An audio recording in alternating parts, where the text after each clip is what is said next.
Collapse talaga siya, wala akong maalala eh. Ang huli ko lang naalala, yung bagsak ko sa hagdan. So, ang na-remember ko na lang, pagising ko na the following day. Just so happens na yung taping day na po yun. Napaka-heavy po ng mga eksena, lahat po iyakan and very physical. So, napagod lang po talaga.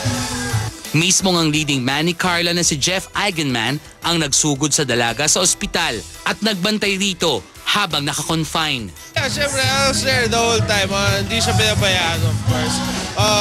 Yun nga, susuportan ko siya, protektan ko siya as much as I can. So, parang kung may kailangan naman siya, di ba, andun ako, walang problema. Hindi ako iniiwan niya. Hindi yun, makulit ako dyan.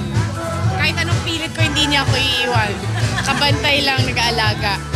Pinayuhan ng mga doktor na kumain ng potassium-rich food ang dalaga upang mabilis na mabawi ang nawala nitong lakas. Okay na, nakapagpahinga na ng maigi, ready to go back to work.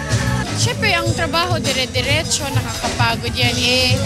Ang problema kasi, medyo intense na yung story ng Rosalinda, so kailangan lang, di ba? Okay lang.